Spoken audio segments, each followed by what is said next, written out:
Olá, meu nome é Gustavo Luiz, eu sou graduando do curso de Ciência da Computação da Universidade Federal do Oeste do Pará, UFOPA, e estou cursando a disciplina de Fundamentos de Rede. E esse aqui é um trabalho que foi pedido da disciplina a respeito de três questões que nós precisamos fazer, elaborar e explicá-las. Então, esse aqui é meu trabalho. A minha apresentação vai estar dessa forma. Eu vou primeiro explicar, mostrar o que eu fiz na atividade 1, depois a atividade 2 e em seguida a atividade 3. E a atividade 1, começando por ela, a nossa tarefa é, usando o Packet Tracer, monte duas redes simples com no mínimo 5 dispositivos, um switch e um roteador. Use meio guiado e meio não guiado. Configure endereços IP estáticos e dinâmicos. Teste a conectividade com PIC. Então, para essa primeira atividade aqui, nós precisamos ir lá para o Packet Trace. Ok, aqui no Packet Trace, a, a minha rede que eu elaborei foi da seguinte forma. Nós vamos ter um roteador 2911 central, e em seguida vamos ter dois switches, e também um roteador wireless WRT300N, e além dos dispositivos, como 5 computadores, 2 laptops e um smartphone e um tablet. Então essa é a minha rede, a qual eu consegui construir. E eu dividi ela em duas. Essa aqui, que vai ser a rede A, onde todos os dispositivos eles vão estar interconectados por via meio guiado, ou seja, conectados por fio. E aqui é a rede B, onde nós vamos ter um misto de conexão entre dispositivos conectados por meio guiado, no caso dois computadores, e dispositivos conectados pelo meio não guiados, que são aqui o caso do smartphone e do tablet, por meio do roteador wireless.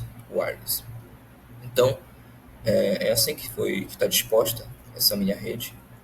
E, enfim, indo aqui no roteador central, do 2911, nós vamos ter que cada uma das duas, tanto rede A à esquerda quanto rede B à direita, vão possuir diferenças na questão do seu IP, né? A rede A aqui, ela vai possuir um IP 192, 168.1, todos os dispositivos eles vão possuir esse IP aqui. Aí vai de 1, no caso, que é começado aqui pelo roteador central, aí, enfim, cada um vai receber uma numeração logo depois, aí vai vir 2, 3, 4, 5, enfim. E aqui é da rede B, no caso, desse lado daqui, onde ao invés de 1, vai ser 2 aqui, e vai ser a mesma dinâmica. O roteador central vai ser 1, e o resto aqui vai receber de 2 em diante aqui, o endereço IP. Então, é basicamente assim. E só para mostrar aqui como é, aqui como um laptop aqui da rede A, no caso, que vai ter o seu endereço, conforme foi dito lá, na ordem que vai ser identificado pelo 1 aqui, e depois vai vir 2 em diante com os outros aqui. E cada dispositivo também vai possuir o IP do roteador central também, para que haja essa comunicação aí entre eles na própria rede, né? Não só aqui na rede A, como também aqui na rede B. Vou pegar aqui o exemplo do tablet, aqui, que ele também vai possuir aqui, ó, possuindo o IP do roteador central. Então nós vamos partir para a parte de testagem, que é a testagem por ping, onde nós vamos aqui, prompt de comando, e nós vamos digitar o IP. No caso, vamos fazer dois testes. Um que vai ser digitar o IP de um dos dispositivos que estão na mesma rede, no caso na rede A, que é como eu falei, e depois vamos fazer o teste do dispositivo, testando o dispositivo aqui da rede B. Então vamos iniciar aqui. Ping 192, 168.1, sempre começa com ponto 5, no caso, dispositivo 5 aqui. Então, nós podemos ver que foram mandados 4 pacotes foram recebidos e nenhum pacote foi perdido. Então, significa que o IP foi recebido pelos 4, né? Então, cadê? Esse aqui, que foi o IP que nós digitamos. Vou fazer só mais um teste aqui, no caso, com o primeiro aqui. 2. Aí, novamente, 4 pacotes foram enviados, foram recebidos 4 e nenhum foi perdido. Então, significa que a conexão está rolando de boa. Agora, nós vamos tentar fazer a mesma coisa aqui no roteador da rede B. Não é aqui, é aqui. Ping 192.168.2.4. Vamos lá. Aqui deu da mesma forma, foram 4 pacotes enviados, 4 recebidos e nenhum foi perdido. Então, significa que a comunicação está indo numa boa. Bora tentar um outro aqui, 3. Mesma coisa, os dispositivos da rede 4 estão se comunicando de uma forma boa, 4 pacotes enviados, 4 recebidos. Nota-se o seguinte, um pequeno detalhe aqui, que aqui nessa primeira testagem nós vimos que o tempo de resposta foi variando, né? Aqui veio 36 milissegundos, 13, 19 e 11. E aqui foi 1 milissegundo para todos, né? Isso porque aqui eu busquei o IP do dispositivo que termina com 4. E o dispositivo que termina com 4, no caso, muito provavelmente, aqui é 5.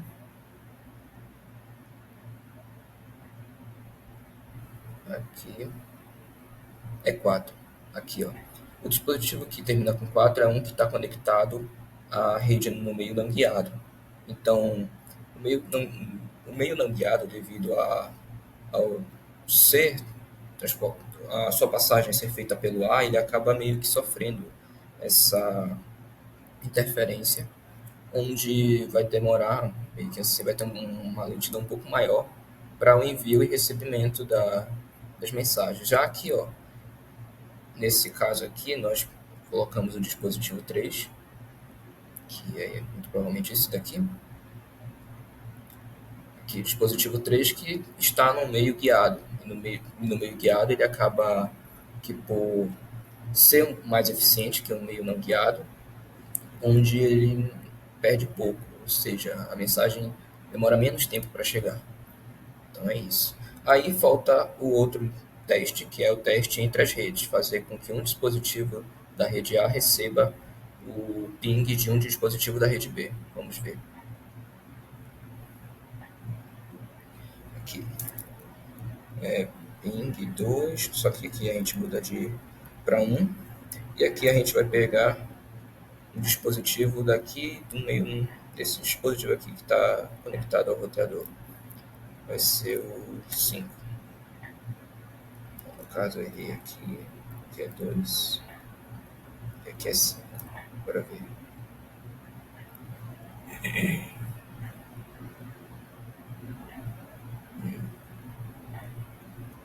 Aqui, deu certo. A gente pode ver, deu certo. Só que ele acabou perdendo um pacote. É normal disso acontecer. São 4 pacotes que são enviados e um acabou se perdendo. Mas os outros foram entregues, tanto é que foram 4 pacotes enviados, 3 recebidos e 1 perdido. Ou seja, significa que a comunicação entre as redes está muito bem, da rede A para B, né? Agora vamos tentar da rede B para fazer daqui. Prompt de comando, ping 192, 168, 1 3. Bora ver.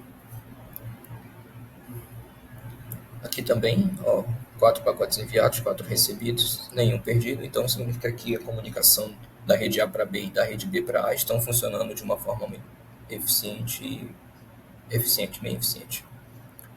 Ok. Mas também dá para a gente fazer uma testagem um pouco mais visível, né? Onde a gente pode fazer da seguinte forma: a gente endereça o pacote desse e a gente quer mandar para cá. Aí a gente escolhe qual que a gente quer, pacote ICMP, fecha aqui. Agora aumentar um pouco para não demorar tanto assim, visualização. Aqui. Ok, aí a gente vê de forma clara aqui, ó, a mensagem chegando.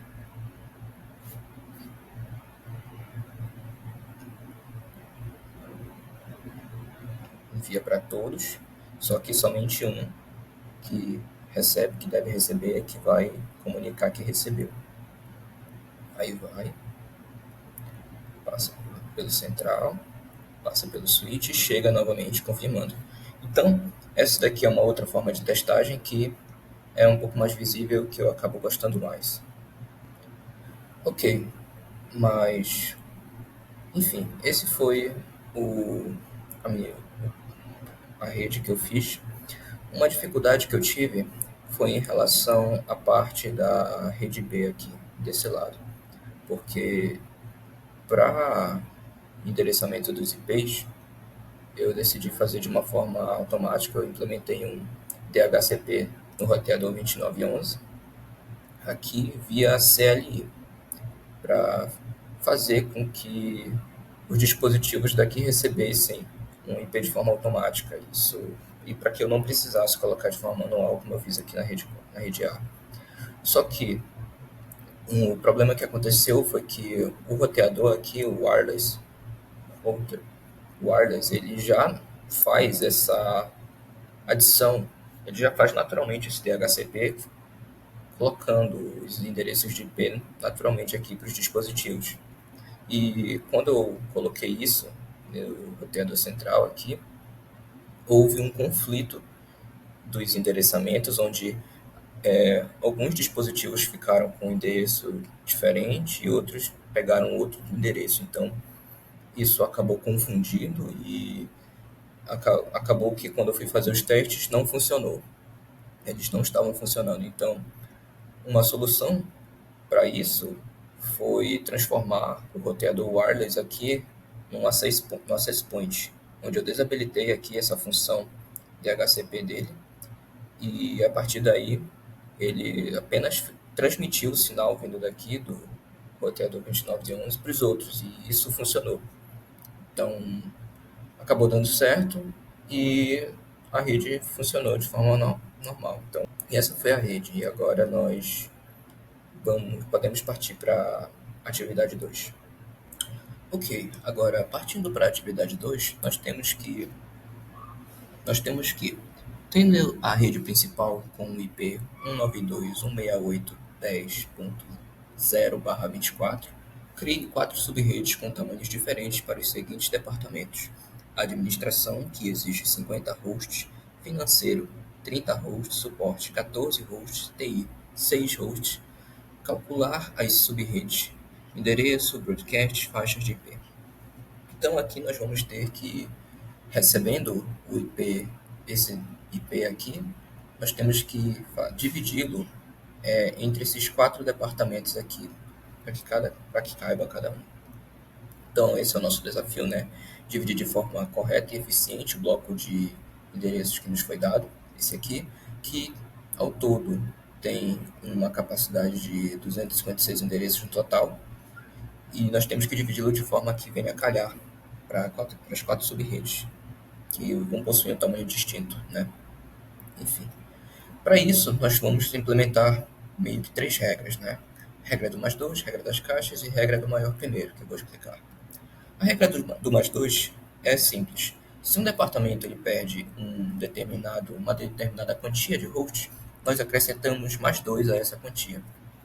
Ou seja, por exemplo, se o departamento de administração, que pede 50 hosts, que são 50 computadores, ele diz que precisa de 50 endereços, então nós acrescentamos mais 2 a esses endereços, e vai passar a ser 52.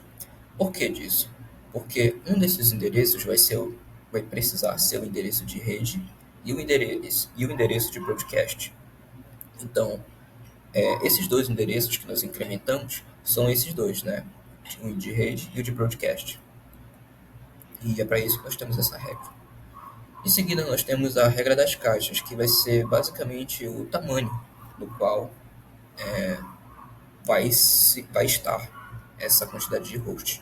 Até porque, em redes, nós utilizamos, por causa da matemática binária, eles só podem ser divididos, esses hosts, em caixas de determinados tamanhos específicos, que vão ser as potências de 2, como 2, 4, 8, 6, 32, 64, 128. Então, nós temos que adequar a demanda de cada departamento nesses segmentos aí que são as potências de 2. E, é claro, né, já incluindo a questão do mais 2 embutido nisso. Então, a regra das caixas é basicamente isso.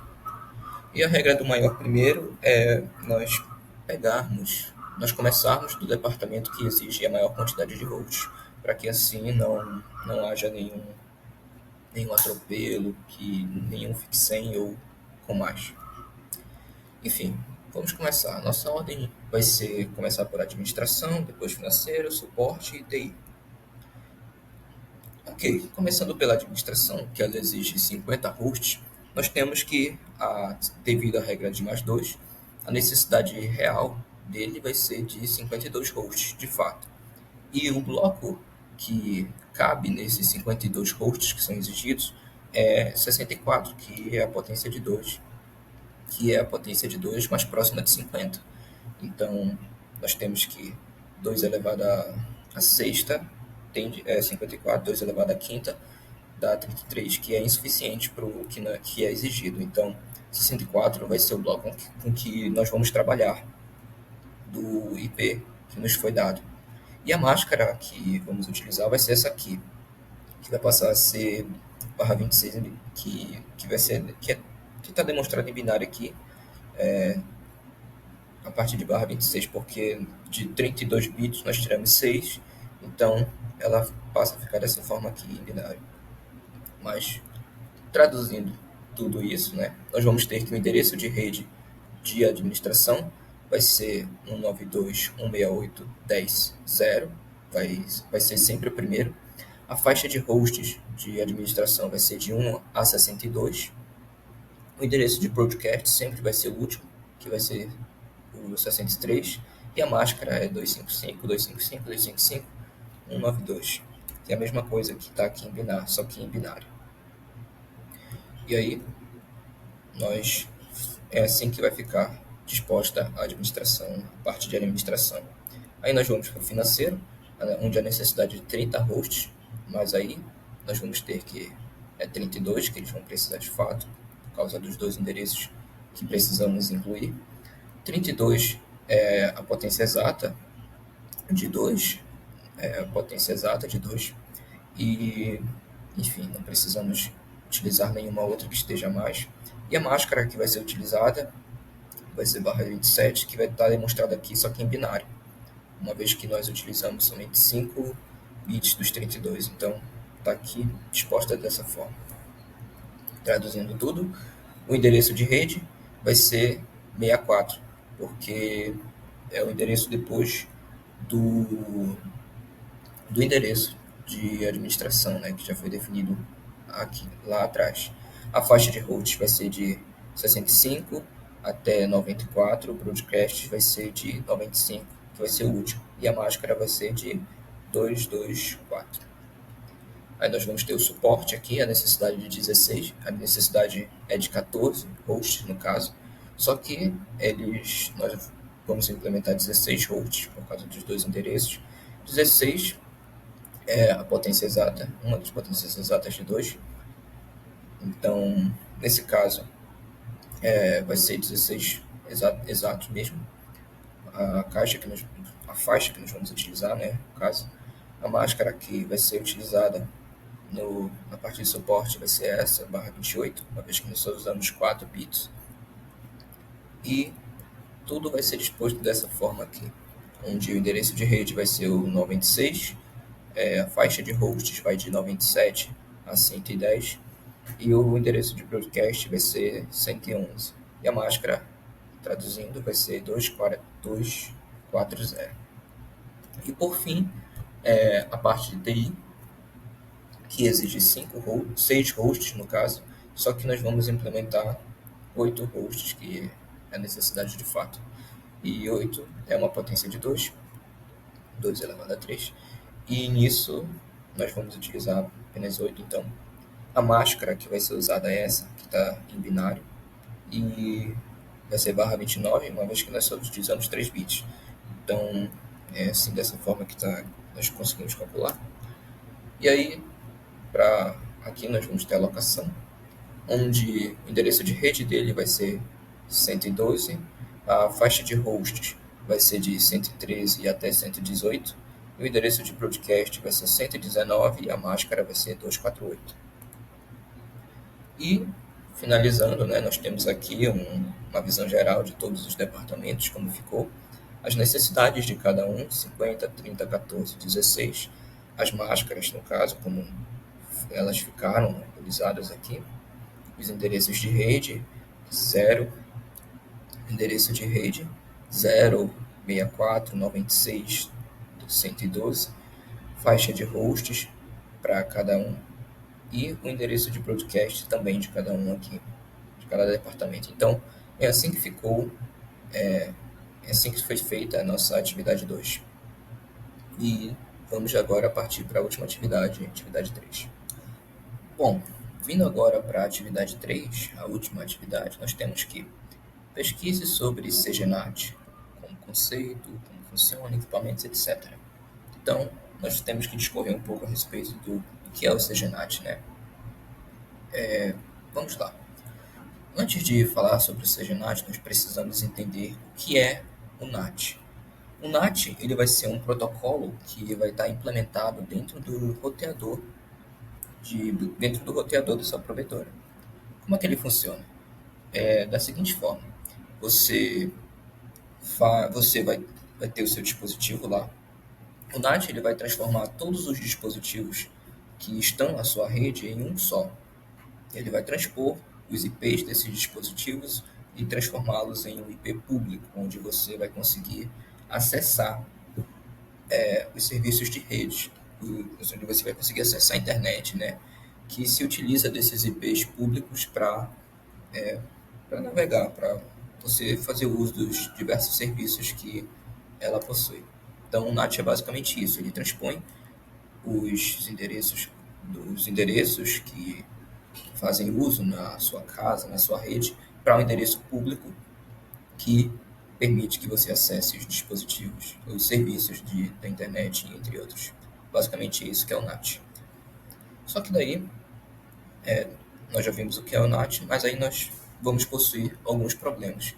O padrão IPv4, ele possui um limite de 4 bilhões de endereços que já se esgotou faz tempo aí, então não possui mais, não existe mais endereços IPv4 para se distribuir.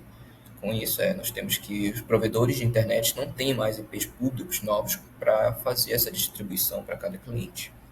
Além disso, o NAT residencial, que é esse que nós falamos, ele não é mais o suficiente para resolver o problema na escala da operadora. Então, nós temos esses problemas.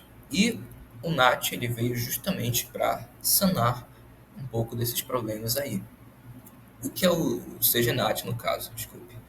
O CGNAT, no caso, ele é tipo um NAT, uma espécie de NAT, só que numa escala muito maior. Ele é implementado na infraestrutura do provedor, onde o objetivo dele é permitir que centenas ou milhares de clientes compartilhem de um único endereço público, onde vai possuir, né, limitações. No caso, a provedora, que vai ter um limite de endereços públicos a distribuir para os clientes, ela vai fazer uso do CGNAT para fazer com que todos esses clientes façam uso desse IP. O resultado vai ser que o provedor economiza seu escasso bloco de page, né, que no caso ele vai adquirir, e vai conseguir atender uma base de clientes muito maior. Então é assim. Então o funcionamento do CGNAT é tipo um NAT dentro do NAT, onde nós temos o cliente que ele vai fazer a solicitação do seu pedido, enfim, e vai passar por um NAT. Esse NAT vai dar um endereço privado para ele. Só que esse endereço ele não vai ele não vai possuir, ele não vai conseguir acessar a internet no caso. Aí, antes disso, ele vai passar, aí para acessar a internet ele vai passar pelo CGNAT, onde esse CGNAT vai receber esse endereço e vai transpor para o endereço público, que aí sim vai poder acessar a internet. Então, vai haver a todo momento essa transposição entre o endereço privado para o público, quando você quer acessar, e quando você vai receber do endereço público para o privado, que nesse sentido aí. Então é basicamente assim o seu funcionamento. Mas aí nós também temos alguns problemas em relação ao CGNAT, onde a identificação do usuário é um pouco mais complexa do que deveria ser, até porque ele vai perpassar por várias outras partes onde vai haver a mudança de endereços IP, até porque o usuário ele vai estar dentro de uma rede de IPs públicas, então ele não vai ser o único a utilizar aquilo, né? E a sua identificação acaba se tornando um pouco mais difícil do que deveria ser. E essa questão da identificação pode trazer complicações para outras áreas, para outros serviços que o usuário se utiliza, como jogos ou streaming, que acaba que precisa de, a todo momento, um processo de identificação, né? E isso acaba se tornando mais complexo com essa implementação desse protocolo. E outro problema é a conveniência do CGNAT, que deveria ser um protocolo para sanar de forma um protocolo temporário para sanar essa questão da falta dos endereços IPv4. Só que